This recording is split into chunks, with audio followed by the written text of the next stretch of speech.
Nataka nichukue nafasi hii kwa familia ya Jirongo niwaambie poleni sana. Mimi nimekuja hapa kama rafiki. Nimekuja hapa kama niliyofanya kazi na Jirongo kwa muda fupi. Na wakati nilijuana na Jirongo huyu, nilijuana na Jirongo nikiwa na miaka 24.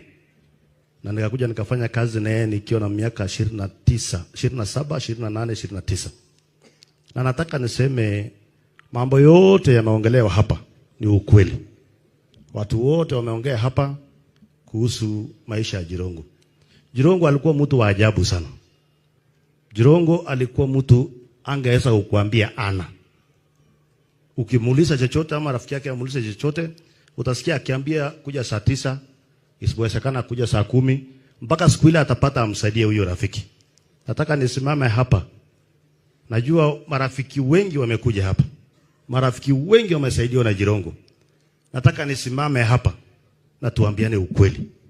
Watoto wa Jirongo wamewachwa nyuma. Sisi wote tulio hapa wenye mnajua Jirongo alikuwa nani.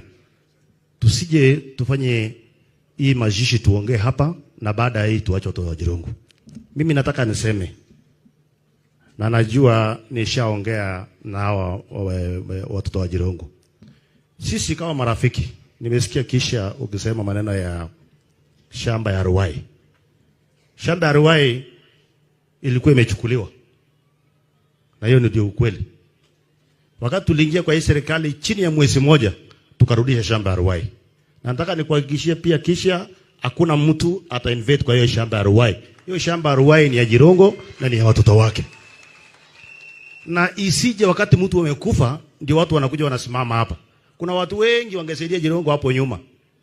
Mimi na uwezo wangu kidogo Mungu anajua na watoto wake wanajua. Na mimi nataka nisimame hapa niseme ndugu zangu wakina Amayo. Tumekubaliana. Baada ya hii mashishi, hii mayema yote itatolewa na kila kitu itatolewa hapa. Hao watoto wamewachwa nyuma na wako na watoto wazuri zaidi ya watoto 20.